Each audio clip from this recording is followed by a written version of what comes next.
नमस्कार। Capital TV का खास शो महाराष्ट्र फाइल देख रहे हैं आप। मैं हूं आपके साथ हर्ष भारद्वाज, जिसमें बात करेंगे कांग्रेस और शिवसेना की उस हाथापाई की जिसकी तस्वीर सामने आई तो हड़कंप मच गया।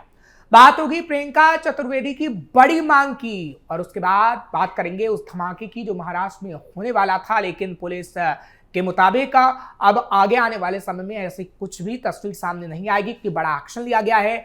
और जिक्र करेंगे सुनेत्रा का भी, क्योंकि अजीत की पत्नी सुनेत्रा पवार को सीएम बनाया गया तो अब कांग्रेस नेता बगावत पर उतर आए हैं और उम्मीदवार उतार डाला है। बात पाकिस्तान से कनेक्शन की होगी कि कितने लोगों पर हुई एफआईआर और कितने लोगों को दबोचा गया, लेकिन उससे पहले एक नजर टॉप हेडलाइंस पर। महाराष्ट्र में सहयोगी दलों पर बयानबाजी से बड़ी तकरार, कांग्रेस शिवसेना आमने सामने, हाथापाई की नौबत। कांग्रेस के आरोपों पर प्रियंका चतुर्वेदी ने कर दी बड़ी मांग, ममता ने दिया करारा जवाब। धमाके की साजिश नाकाम, महाराष्ट्र एटीएस दिल्ली पुलिस की स्पेशल सेल ने 2 आरोपियों को दबोचा। सुनेत्रा पवार के सामने उम्मीदवार खड़ा करने पर कांग्रेस नेता का बड़ा बयान, कहा अजीत पवार का सम्मान है लेकिन बीजेपी का नहीं। पाकिस्तानी कॉस्मेटिक्स बेचने वाले व्यापारियों के खिलाफ एक्शन, 2 के खिलाफ एफआईआर दर्ज। खबरों में सबसे पहले बात कांग्रेस और शिवसेना की टकरार की। महाराष्ट्र में विपक्षी पार्टियों में दरार के संकेत मिलने लगे हैं। कांग्रेस और शिवसेना यानी उद्धव बालासाहेब ठाकरे के बीच बयानबाजी तेज हो गई है। शिवसेना यूबीटी ने अपने मुखपत्र सामना में कांग्रेस पर आरोप लगाया है कि वो क्षेत्रीय दलों को बैसाखी की तरह इस्तेमाल करती है और उन्हें बराबरी का दर्जा नहीं देती। इसके जवाब में कांग्रेस ने प्रतिक्रिया देते हुए कहा है कि गठबंधन राजनीति में सभी दलों की राय का सम्मान जरूरी है। महाराष्ट्र कांग्रेस के प्रवक्ता सचिन सावंत ने सामना के संपादकीय पर सवाल उठाते हुए कहा कि इसके कार्यकारी संपादक और सांसद संजय राउत कई बार पत्रकार और राजनेता की भूमिकाओं में भ्रमित दिखते हैं। सावंत के मुताबिक गठबंधन में एक तरफा फैसला लेना और बाद में कांग्रेस को जिम्मेदार ठहराना यही उद्धव ठाकरे करते आए हैं। उन्होंने ये भी कहा कि संवाद की कमी के कारण मुंबई और चंद्रपुर जैसे निकायों में महाविकास आघाड़ी को नुकसान उठाना पड़ा। शिवसेना यूबीटी ने अपने संपादकीय में कहा कि अगर कांग्रेस केंद्र में सत्ता हासिल करना चाहती है तो उसे राज्यों में मजबूत गठबंधन बनाने होंगे और क्षेत्रीय दलों को बराबरी का भागीदार मानना होगा। पार्टी ने हाल के राज्यसभा और विधानसभा परिषद चुनावों को लेकर भी कांग्रेस की नाराजगी पर सवाल उठाए और अब इसी के बाद कांग्रेस उद्धव से नाराज नजर आ रही है। दरअसल शरद पवार के सर्वसम्मानित उम्मीदवार बनने और उद्धव ठाकरे के फैसलों पर समर्थन को लेकर कांग्रेस के रुख की आलोचना की गई है। ये विवाद सिर्फ महाराष्ट्र तक ही सीमित नहीं है, बल्कि इसका असर उत्तर भारत की राजनीति पर भी पड़ सकता है। उत्तर प्रदेश, बिहार और दिल्ली जैसे राज्यों में विपक्षी एकता पहले से ही चुनौती का सामना कर रही है। ऐसे में कांग्रेस और क्षेत्रीय दलों के बीच विश्वास की कमी विपक्षी गठबंधन को कमजोर कर सकती है। राजनीतिक विश्लेषकों का मानना है कि अगर कांग्रेस क्षेत्रीय दलों के साथ बेहतर तालमेल बनाती है तो बीजेपी के खिलाफ मजबूत चुनौती खड़ी कर सकती है, पर लगातार बयानबाजी और गुटबाजी कांग्रेस और उद्धव दोनों को नुकसान पहुंचा सकती है। अब बात करते हैं प्रियंका चतुर्वेदी की, क्योंकि उन्होंने बड़े सवाल पूछे हैं। दरअसल भारतीय राष्ट्रीय कांग्रेस नेता पवन खेड़ा ने भारतीय जनता पार्टी के नेता और सीएम हेमंत बिस्वा शर्मा पर असम विधानसभा चुनाव के बीच गंभीर आरोप लगाए हैं। इन आरोपों पर शिवसेना यूबीटी की नेता और निवर्तमान राज्यसभा सांसद प्रियंका चतुर्वेदी ने बड़ी मांग कर डाली है।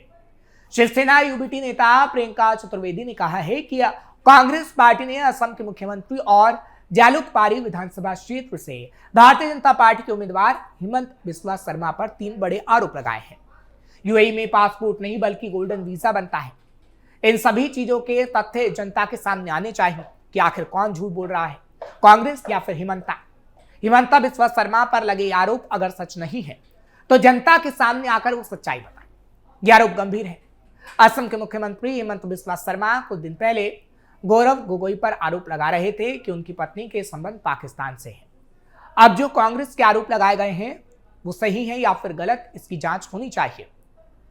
हालांकि प्रियंका चतुर्वेदी से उस हाथापाई की नौबत के बारे में पूछा गया। जब उद्धव के साथ बैठक में इसकी तस्वीर नजर आई तो प्रियंका ने सवालों पर जवाब देने से इनकार कर दिया। उधर कांग्रेस नेता पवन खेड़ा द्वारा लगाए गए आरोपों पर असम के मुख्यमंत्री का बयान सामने आ चुका है। वो कह रहे हैं कि पवन खेड़ा ने एक प्रेस कॉन्फ्रेंस की जिसमें उन्होंने 3 अलग अलग देशों के 3 पासपोर्ट दिखाए और दावा किया कि वो मेरी पत्नी के हैं।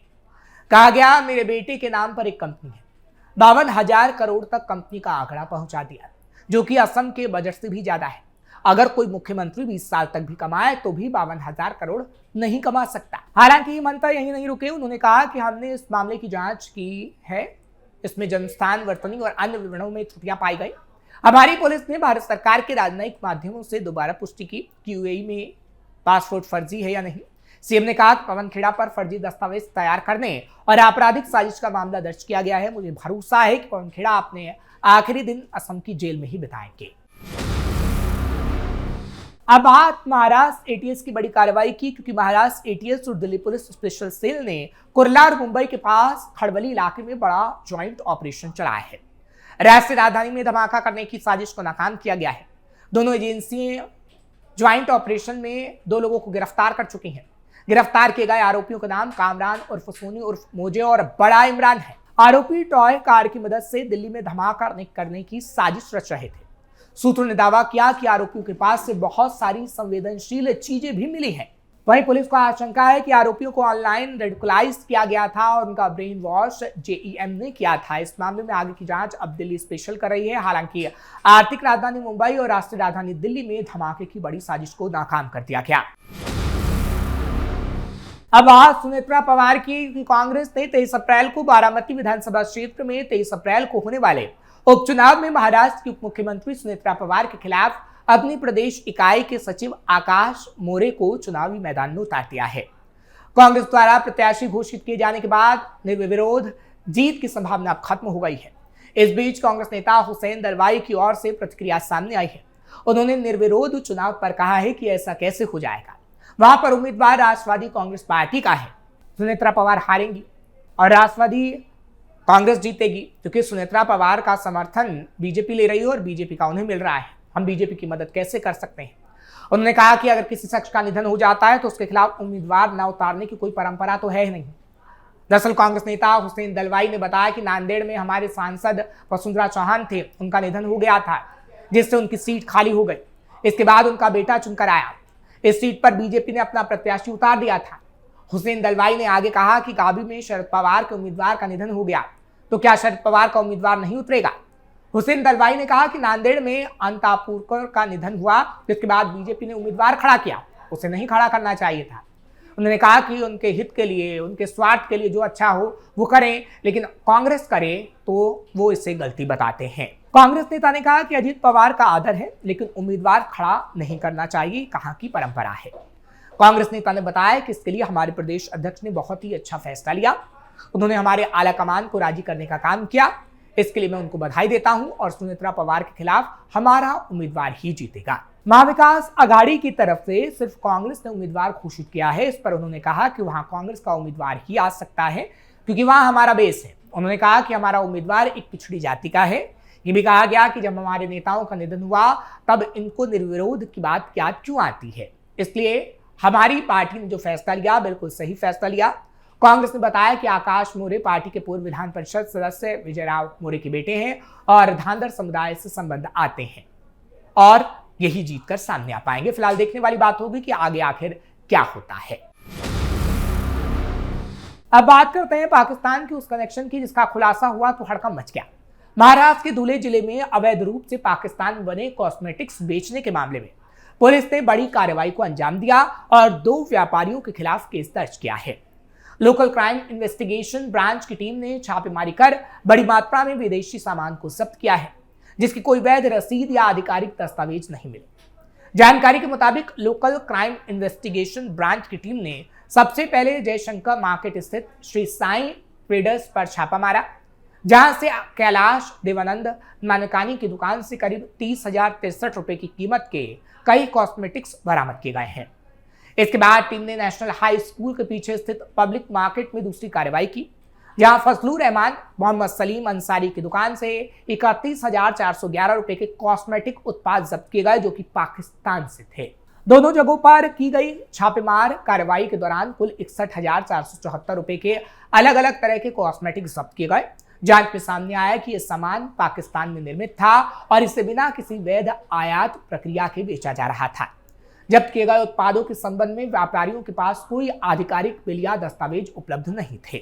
हालांकि इस मामले में पुलिस ने दोनों आरोपियों के खिलाफ फॉरेन ट्रेड एक्ट 1992 की धारा 3(3) और 11(2), भारतीय न्याय संहिता BNS की धारा 318(4) और 223 और मेडिसिन एंड कॉस्मेटिक एक्ट 1940 की धारा 18A और 27 के तहत मामला दर्ज किया है।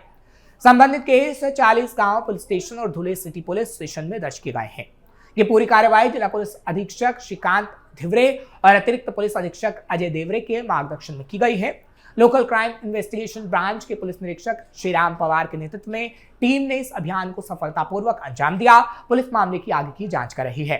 फिलहाल आगे आने वाले समय में कई और लोगों की गिरफ्तारियां हो सकती हैं, क्योंकि इस मामले में जिनकी गिरफ्तारी की गई है उनसे अभी पुलिस रिमांड पे लेकर पूछताछ कर रही है। आगे आने वाले समय में कितने और लोगों की गिरफ्तारी होती है और कैसे ये कनेक्शन जुड़ा, इसका पूरा खुलासा महाराष्ट्र पुलिस जल्द करेगी। फिलहाल महाराष्ट्र फाइल में आज के लिए बस इतना ही। आपको ये खबर कैसी लगी कमेंट सेक्शन में जरूर बताएं। खबर को लाइक शेयर करें। कैपिटल टीवी को सब्सक्राइब करना मत भूलिएगा।